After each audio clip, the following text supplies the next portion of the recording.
الرحمن الرحيم لحضرة النبي المصطفى محمد صلى الله عليه وسلم وعلى آله وأصحابه وأزواجه وذريته وأهل بيته أجمعين ثم الأرواح أهل سلسلة القادر ونقشبند وجميع أهل طرق سلطان الأولياء سيد الشيخ عبد القادر جيلاني شيخ القاسم جنيد بغداد حضرة الشيخ خطيب شمباز حضرة الشيخ طلحة شمال المكرم شيخ عبد الله مبارك من محمد الشيخ صاحب الوفاة تاج العارفين واسمع الأرواح والدينا والديكم شيخنا أمواتنا أمواتكم. الفاتحة. أعوذ بالله من الشيطان الرجيم. بسم الله الرحمن الرحيم. الحمد لله رب العالمين الرحمن الرحيم مالك يوم الدين إياك نعبد وإياك نستعين اهدنا الصراط المستقيم صراط الذين أنعمت عليهم غير المغضوب عليهم ولا الضالين آمين. بسم الله الرحمن الرحيم. الحمد لله رب العالمين. اللهم صل على سيدنا محمد وعلى آله وصحبه أجمعين. اللهم افتح علينا بفتوح العارفين فقهنا في الدين وعلمنا تأويل واهدنا إلى سواء السبيل. اللهم ارزقنا يا ربي فهم النبي حفظ المرسلين والهام الملائكة المقربين في عافيته يا أرحم الراحمين. اللهم زدنا علما نافعا عملا صالحا قلبا خاشعا ورزقا حلالا طيبا واسعا يا أرحم الراحمين.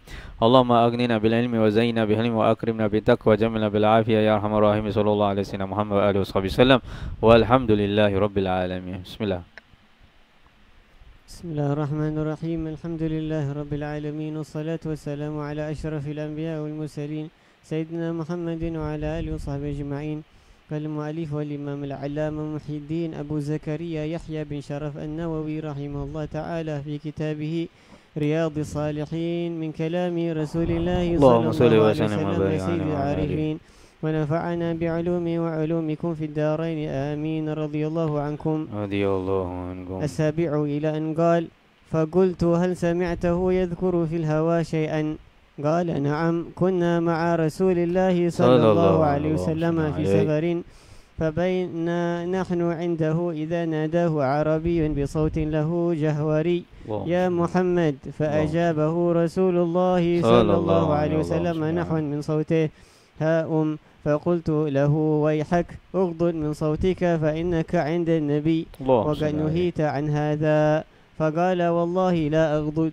قال الأعرابي: المرء يحب القوم ولما يلحق بهم. قال النبي صلى الله عليه وسلم: المرء مع من أحب يوم القيامة. فما زال يحدثنا حتى ذكر بابا من المغرب مسيرة عرضه أو يسير الراكب في عرضه 40 أو 70 عاما.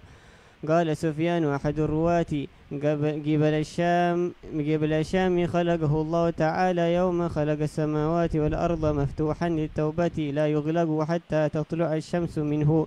رواه الترمذي وغيره وقال حديث حسن صحيح.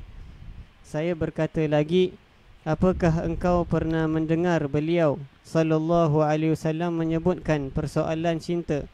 Dia menjawab, ya, pernah. Pada suatu ketika kami bersama dengan Rasulullah sallallahu alaihi wasallam dalam berpergian. Pada masa kami berada di sisinya itu, tiba-tiba seorang orang Arab dari pergunungan memanggil beliau itu dengan suara yang keras sekali. Katanya, "Hai Muhammad." Rasulullah sallallahu alaihi wasallam menjawabnya dengan suara yang sekeras suaranya itu pula, "Mari kemari." Saya berkata pada orang Arab tadi, "Celaka engkau ini, perlahankanlah suaramu, sebab engkau ini ada di sisi Nabi sallallahu alaihi wasallam, sedangkan aku dilarang berlaku semacam ini." Yakni bersuara keras-keras di hadapannya. Orang Arab itu berkata, "Demi Allah, saya tidak akan memperlahankan suaraku." Kemudian ia berkata kepada Nabi sallallahu alaihi wasallam, ada orang mencintai sesuatu golongan tetapi ia tidak dapat menyamai mereka dalam hal amal perbuatannya serta cara mencari kesempurnaan kehidupan dunia dan akhiratnya. Nabi sallallahu alaihi wasallam menjawab, seseorang itu akan menyertai orang yang dicintai olehnya esok pada hari kiamat. Tidak henti-hentinya beliau memberitahukan apa sahaja kepada kami, sehingga akhirnya menyebutkan bahawa di arah barat itu ada sebuah pintu yang perjalanan luasnya sekiranya seorang yang berkenderaan bergerak hendak menempuh jarak luasnya itu, maka jarak antara dua hujung pintu tadi adalah sejauh 40 atau 70 tahun. Salah seorang yang meriwayatkan hadis ini iaitu Sufyan berkata, di arah Syam pintu itu dijadikan oleh Allah Subhanahu wa taala sejak hari dia menciptakan semua langit dan bumi. Senantiasa terbuka untuk taubat, tidak pernah ditutup sehingga terbitlah matahari dari sebelah barat, yakni dari dalam pintu tadi. Diriwayatkan oleh Imam Tirmizi dan lainnya, dan Imam Tirmizi berkata bahawa hadis ini hasan sahih. Bismillahirrahmanirrahim. Alhamdulillahi rabbil alamin.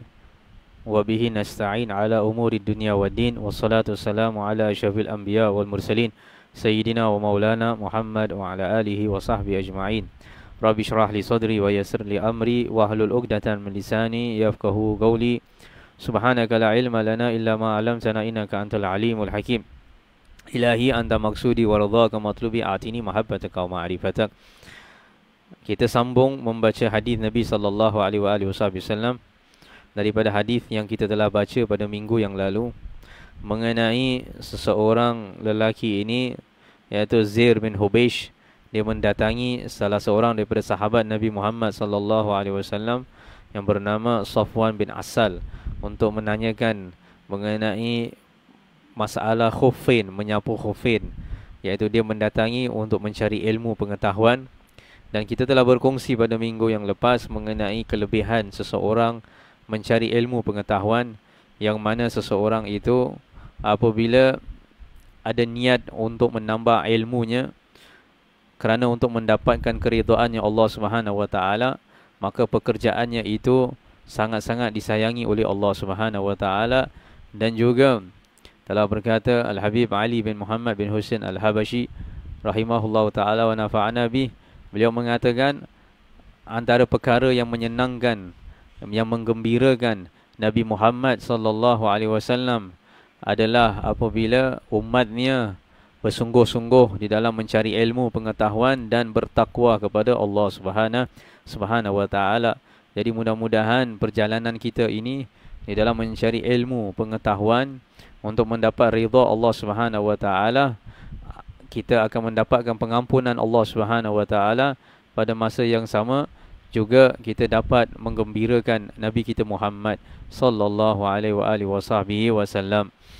Maka Zair bin Hubeish ini dia bertanya lagi kepada Safwan bin Asal mengenai persoalan cinta, yang mana pada minggu lepas kita telah membacanya juga, iaitu beliau mengatakan pada satu ketika kami berada di sisi baginda Nabi Muhammad sallallahu alaihi wasallam, seorang Arab mendatangi Nabi sallallahu alaihi wasallam dengan suara yang keras, tetapi Nabi sallallahu alaihi wasallam tidak memarahinya, tidak menengkingnya balik, tetapi Nabi sallallahu alaihi wasallam memanggilnya dan menanyakan kepadanya apa hajatnya, apa yang dia inginkan supaya Rasulullah sallallahu alaihi wasallam menunaikan ataupun menyampaikan hajatnya.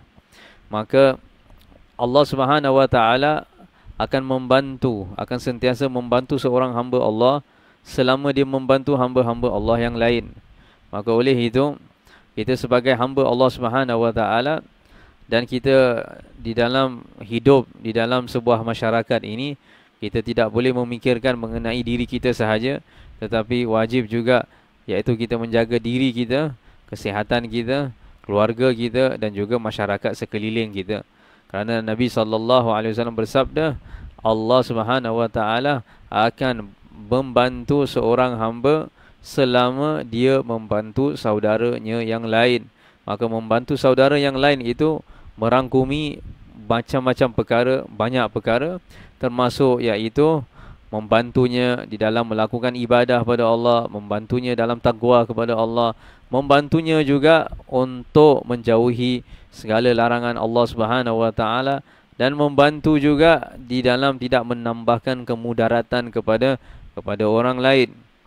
Maka Rasulullah sallallahu alaihi wasallam kemudian dia berkata kepada Nabi sallallahu alaihi wasallam, ada orang mencintai sesuatu golongan tetapi dia tidak dapat menyamai mereka dalam hal amal perbuatannya serta cara mencari kesempurnaan kehidupan dunia dan akhiratnya. Maka apa kata Nabi sallallahu alaihi wasallam? Orang Arab ini mengatakan, ya Rasulullah, saya mencintai satu kaum tetapi saya tidak dapat sama amal saya dengan orang ini. Orang ini hebat, orang ni contohnya ibadahnya kuat, orang ni qiyamul lailnya banyak dan sebagainya.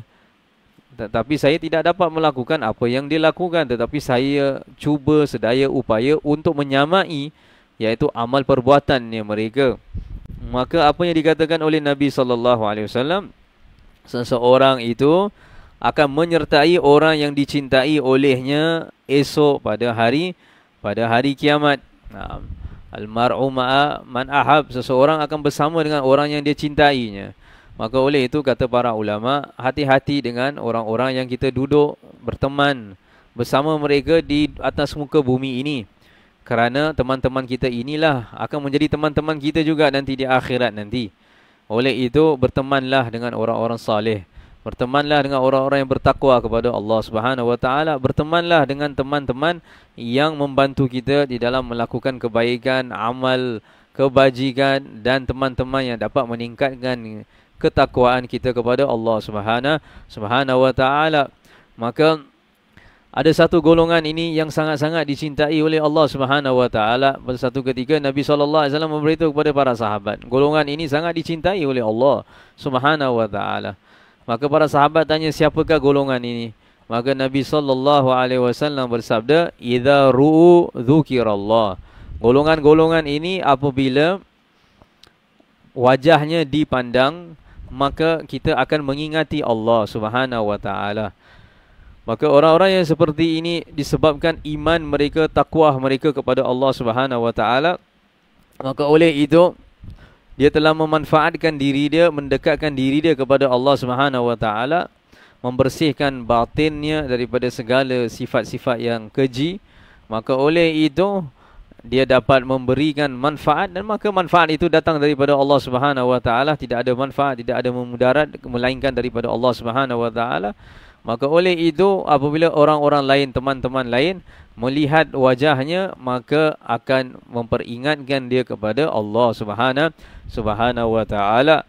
Maka seperti ada kalanya orang-orang ahli dunia apabila memandang wajahnya, maka kita akan teringat kepada perkara-perkara ingkar, kepada mungkar, kepada perkara-perkara yang tidak diinginkan, perkara-perkara yang akan mendatangkan kemarahannya Allah Subhanahu Wa Taala. Oleh itu Nabi SAW bersabda, ad-din ala khalili. Agama itu adalah tergantung kepada temanmu. Siapa temanmu, maka itulah agamamu. Kamu suka berteman dengan orang ahli Quran, berteman dengan orang-orang yang suka membaca Quran, maka kamu akan menjadi orang ahli Quran. Maka pada waktu sekarang ini, kesempatan yang mana banyak waktu kita berada di dalam rumah, maka jadilah antara golongan orang ahli Quran. Kita perintahkan diri kita dulu untuk membaca Al-Quranul Karim. Mudah-mudahan dengan memperbanyakkan membaca Al-Quranul Karim, maka insya-Allah isteri kita atau suami kita atau anak-anak kita, ibu bapa kita, saudara kita, adik-beradik kita apabila melihat kita membaca Al-Quranul Karim, sedikit demi sedikit, tidak perlu kita menyuruh mereka membaca Quran, tetapi nanti kita melihat secara otomatis mereka pun akan membuka Al-Quran dan akan membaca Al-Quran bersama-sama dengan kita, insya-Allah. Begitu juga jikalau dalam rumah, kalau satu orang buka televisyen, kemudian mak pun duduk tengok televisyen, ayah pun duduk tengok televisyen, ataupun anak pun duduk tengok televisyen, adik-beradik pun tengok televisyen, maka semua. Dan bukannya salah tengok televisyen, tetapi ada waktu yang tertentu sahaja. Jangan membazir waktu yang banyak dengan menonton televisyen yang melalaikan kita daripada mengingat Allah Subhanahu Wa Taala, yang mana umur kita di atas muka bumi ini makin lama makin singkat, dan waktu kita untuk bertemu dengan Allah Subhanahu Wa Taala dah sudah sangat-sangat dekat. Maka oleh itu begitulah, iaitu tauladan, iaitu contoh yang baik yang harus kita menunjulkan kepada diri kita dulu, kemudian itu akan menjadikan cerminan kepada orang lain, seperti mana sabda Rasulullah SAW, al-mu'min mir'atul mu'min, iaitu orang mukmin itu adalah cermin bagi mukmin yang lain. Maka oleh itu ambillah waktu-waktu seperti ini sebagai satu hikmah, sebagai satu perkara yang dapat memanfaatkan diri kita, membersihkan hati kita dengan kita mempertingkatkan ibadah kita kepada Allah Subhanahu Wa Taala, pada masa yang sama menunjukkan tauladan akhlak yang baik kepada diri kita sendiri dan juga kepada ahli-ahli keluarga kita. Dan mudah-mudahan daripada situ Kemudian insya-Allah apabila Allah Subhanahu Wa Taala telah mengangkat segala musibah, kesusahan pada waktu yang terdekat, insya-Allah apabila kita keluar daripada rumah, pergi bekerja atau pergi ke masjid dan sebagainya, nanti insya-Allah lebih lagi ramai orang dapat manfaat daripada kita apabila melihat kita, dapat mengingatkan kita kepada Allah Subhanahu Wa Taala, dan kemudian makin lagi ramai orang menjadi orang-orang yang saleh, orang-orang yang beriman, orang yang bertakwa, orang yang taat kepada Allah dan menjauhi segala maksiat Allah Subhanahu Wa Taala. Dan juga di dalam Islam, iaitu apabila Nabi SAW mengatakan seseorang itu akan bersama dengan orang yang dia cintai, iaitu yang perkara yang penting juga adalah menunjukkan akhlak, adab Islami, iaitu seperti mana yang kita sebutkan kepada orang-orang ahli rumah kita dan juga pada orang-orang yang di luar, yang mana apabila orang luar melihat orang-orang Islam, mereka akan mengatakan orang-orang Islam adalah orang-orang yang mempunyai akhlak yang terbaik. Disebutkan, dikisahkan, iaitu sebuah kisah iaitu daripada Al-Imam Al-Allamah Al-Habib Muhammad bin Ahmad Al-Mihdar rahimahullahu ta'ala, yang meninggal di Surabaya, iaitu anak kepada Al-Habib Ahmad bin Muhammad Al-Muhdar, iaitu beliau hidup pada zaman penjajahan Belanda di Indonesia. Maka seseorang Belanda itu apabila memandang wajahnya itu, dia orang non-Muslim, dan apabila dia melihat wajah Al-Habib Muhammad bin Ahmad Al-Muhdar, beliau mengatakan, jikalaulah semua orang-orang Indonesia ini seperti kamu, maka kita semua orang-orang Belanda akan masuk Islam. Kerana dengan melihat wajahnya, mereka mengetahui ini adalah wajah yang tidak berbohong.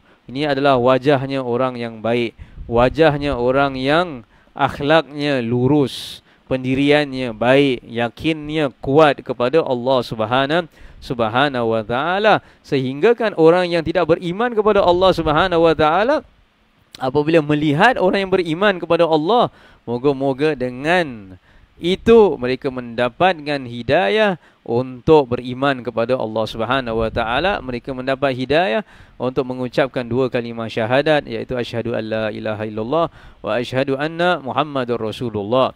Dan jikalau kita berusaha di atas muka bumi ini, iaitu untuk bersungguh-sungguh di dalam mujahadatun nafs, di dalam melawan hawa nafsu kita, menyucikan batin kita daripada sifat-sifat yang tercela, kemudian menunjukkan tauladan yang baik kepada orang-orang yang lain, maka kita berjalan di jalan atas, iaitu atas landasan jalannya Nabi Muhammad sallallahu alaihi wasallam. Dan pada masa yang sama kita sedang berkhidmat di dalam berdakwah di atas jalannya Rasulullah sallallahu alaihi wasallam. Dan apabila kita berterusan dalam melakukan yang demikian, maka nanti di hari kiamat kita akan bersama dengan Nabi Muhammad sallallahu alaihi wasallam. Dan tidak seseorang yang dapat dekat dengan Nabi sallallahu alaihi wasallam melainkan mereka akan mendapat perlindungan yang besar daripada Allah Subhanahu Wa Taala. Maka oleh itu, di atas muka bumi ini adalah bukan waktunya untuk kita bersenang-senang, bukan waktunya untuk kita menghabiskan waktu yang besar dengan melihat di social media perkara-perkara yang tak bermanfaat daripada Facebook ataupun WhatsApp. Maka gunakanlah Facebook kita untuk mendengar, iaitu kuliah-kuliah, menggunakan WhatsApp kita untuk iaitu memberikan nasihat ataupun menerima nasihat. Itulah caranya. Dan juga kita hati-hati di dalam bergaul dengan teman-teman. Mudah-mudahan Allah Subhanahu Wa Taala ketemukan kita dengan orang-orang yang baik. Tetapi kalau Allah tak ketemukan kita dengan orang-orang yang baik, sekurang-kurangnya kita mesti menjadi orang yang baik. Kerana orang yang tidak baik, apabila dia usaha untuk mendekati dengan orang yang baik, maka lama kelamaan walaupun dia tidak baik, insya-Allah dia akan menjadi orang yang baik. Dan seseorang yang baik akhlaknya, pada masa yang sama dia bergaul dengan orang-orang yang tidak berakhlak yang baik, kumpulan-kumpulan yang mana yang tidak mendatangkan manfaat, iaitu yang menjauhkan dia daripada Allah Azza wa Jal, takut-takut, iaitu itu akan merubahkan diri dia daripada baik kepada yang tak baik. Berapa ramai yang mana pada satu ketika dahulu selalu melakukan solat, tidak pernah meninggalkan solat 5 waktu, tetapi disebabkan campuran pergaulan yang tidak baik, maka sedikit demi sedikit meninggalkan solat, sedikit demi sedikit meninggalkan solat jemaah dan sebagainya. Daripada mempunyai akhlak adab yang baik, sedikit demi sedikit akhlak adab-adab yang baik hilang daripada dirinya. Maka berkata Zaidina Syekh Abdul Rahman As-Saggaf rahimahullahu taala, man lalahul adab fahuwa dub. Orang yang tidak ada adab di dalam kehidupannya, dia seperti seekor haiwan. Iaitu haiwan tidak diberikan akal oleh Allah Subhanahu wa taala, tetapi manusia diberikan akal. Diberikan akal untuk membezakan antara yang benar dan antara yang salah. Maka seseorang manusia yang diberikan akal oleh Allah Subhanahu wa taala, perlulah dia hidup dengan beradab.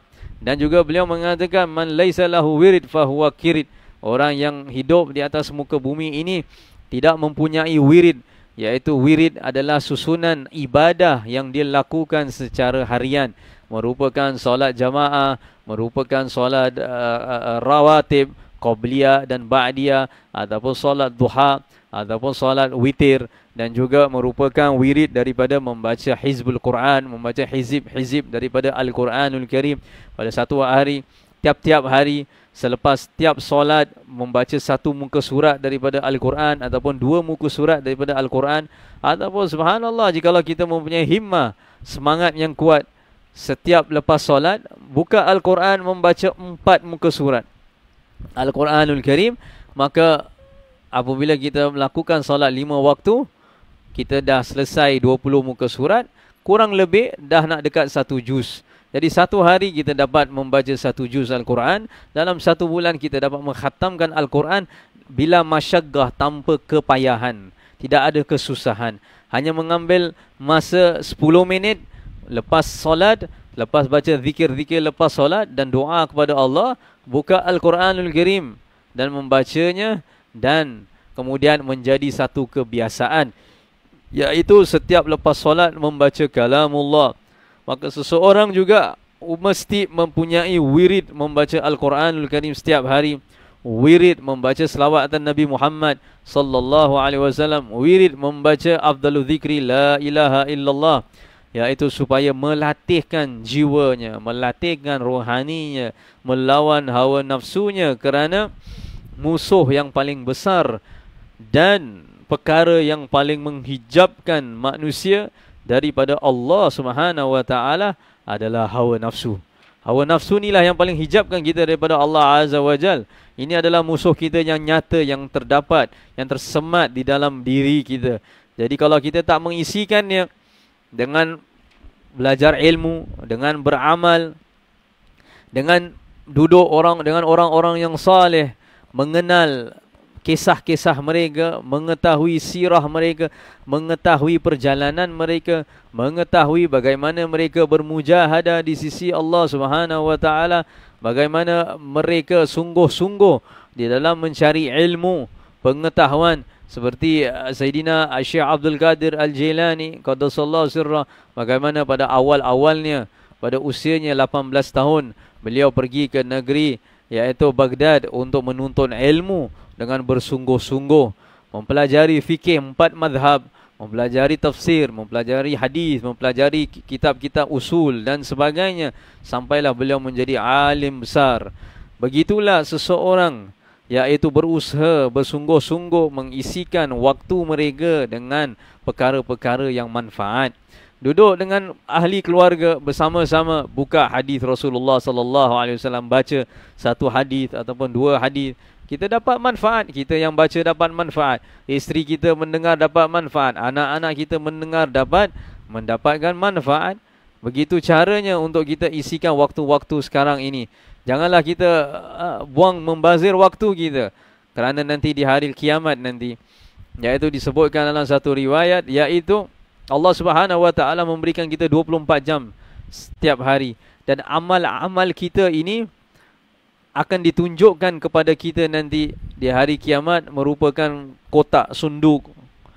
Setiap 1 jam apa yang kita lakukan itu akan ditunjukkan pada kita. Maka kotak itu akan dibuka. 1 jam ini dalam hidup kita dibuka. Kemudian Jikalau waktu itu 1 jam itu kita isikan dengan belajar seperti apa yang kita lakukan sekarang, alhamdulillah, moga-moga Allah terima apa yang kita belajar hari ini sebagai satu amal yang ikhlas lillahi ta'ala dan dapat ridha Allah, pengampunan Allah Subhanahu wa ta'ala, maka akan kita membuka kotak itu dan akan keluar daripada kotak itu cahaya dan juga pahala-pahala yang akan diperolehi daripada Allah Subhanahu wa ta'ala.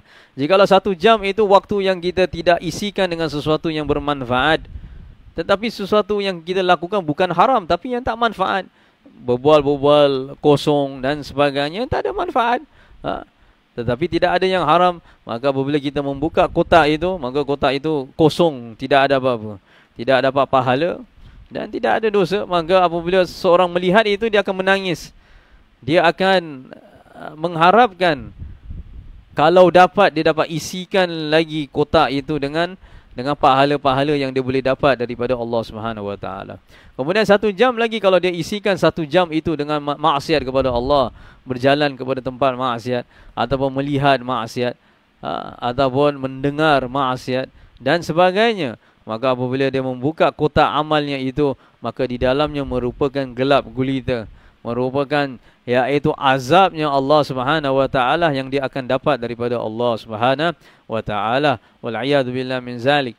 Maka oleh itu kita dah masuk pada bulan Sya'ban, kita dah nak masuk kepada nisfu Sya'ban lagi beberapa hari, kemudian 2 minggu yang akan datang kita akan masuk pada bulan Ramadan. Maka inilah waktunya insya-Allah untuk kita meningkatkan amal kita, ibadah kita kepada Allah Subhanahu wa ta'ala. Apabila kita ingin bersama dengan orang yang kita cintai, iaitu kita wajib mengikuti sirah mereka, perjalanan mereka. Tidak cukup seseorang klaim dia mencintai ulama, tidak cukup dia klaim dia mencintai wali-wali Allah ataupun dia mencintai Nabi Muhammad sallallahu alaihi wasallam. Pada masa yang sama dia meninggalkan kewajiban Allah Subhanahu wa ta'ala.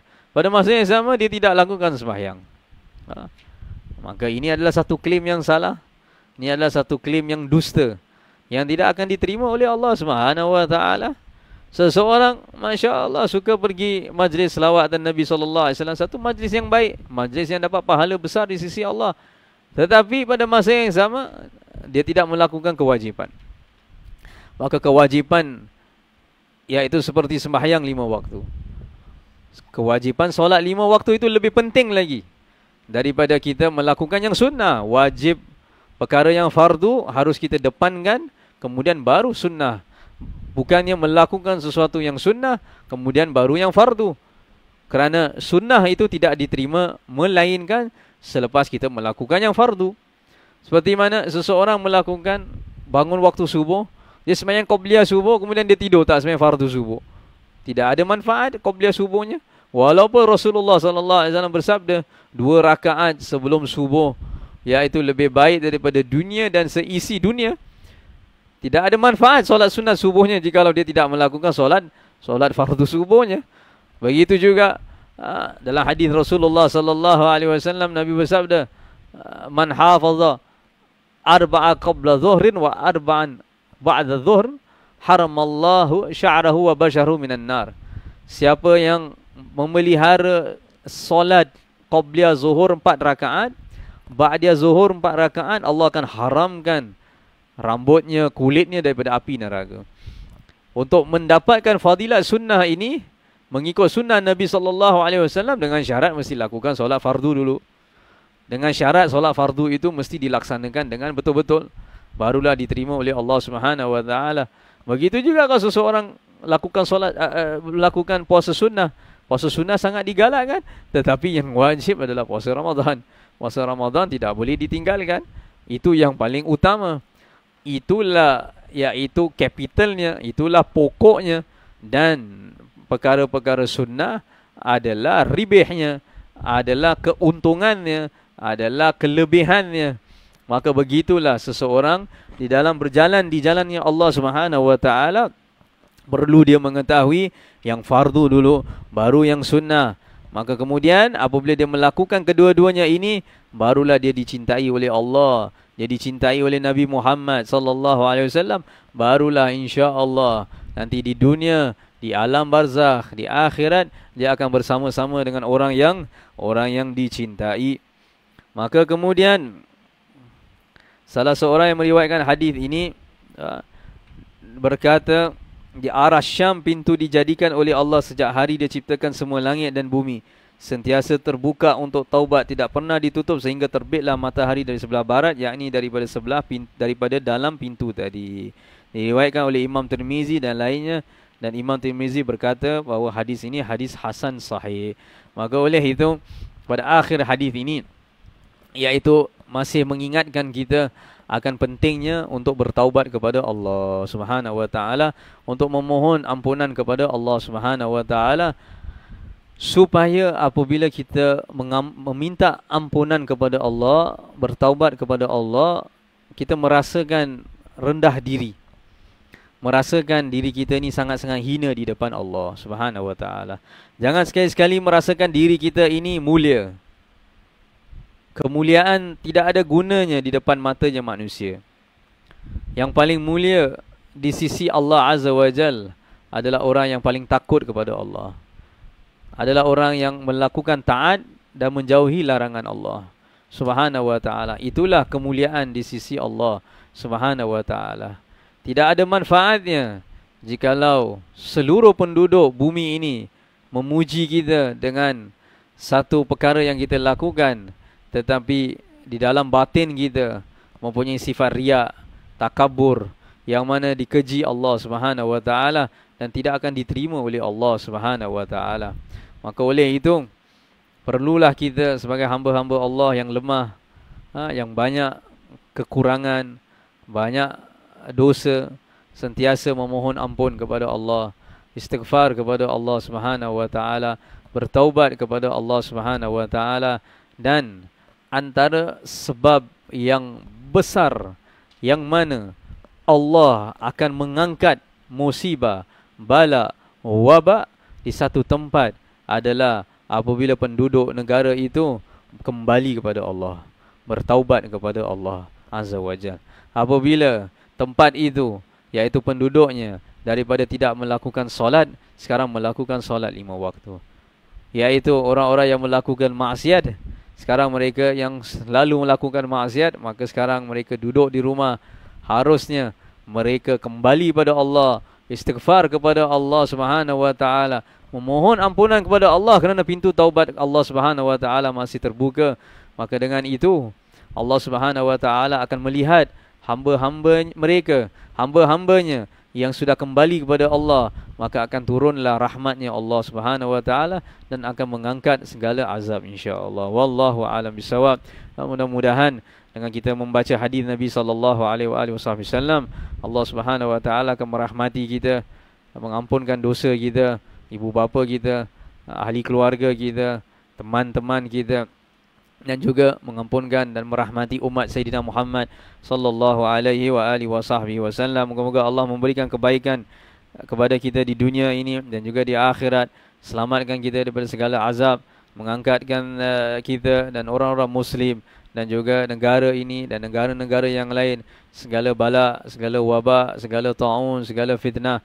Dan mudah-mudahan insya-Allah Allah Subhanahu wa taala memberkati kita pada bulan Syaban ini dan menyampaikan kita pada bulan Ramadan dalam keadaan sihat wal afiat. Wa ila hadratin Nabi Muhammad sallallahu alaihi wasallam. Al-Fatihah. A'udzubillahi minasyaitonir rajim. Bismillahirrahmanirrahim. Alhamdulillahirabbil alamin arrahmanir rahim maliki yaumiddin. Iyyaka na'budu wa iyyaka nasta'in. Ihdinas siratal mustaqim siratal ladzina an'amta 'alaihim ghairil maghdubi 'alaihim waladdallin. Amin. Ya Rabbana i'tarafna bi annana iktarafna asrafna 'ala laza ashrafna fatub 'alaina tauba ولحوبا واستر لنا العورات وآمن الروعات واغفر لوالدينا ربي ومولودي والأهل والإخوان وسائر خلاني وكل ذي محبة أو جيرة أو صحبة والمسلمين أجمع آمين ربي فاسمع فضلا وجودا من لا باكتساب منا بالمصطفى الرسول نحظى بكل بالمصطفى الرسول نحظى بكل سولي بالمصطفى الرسول ظابق لسولي صلى وسلم ربي عليه عدى الحب وآله وصحبه عداد تشي صحبه والحمد لله في البدء والتناهي. السلام عليكم ورحمة الله وبركاته.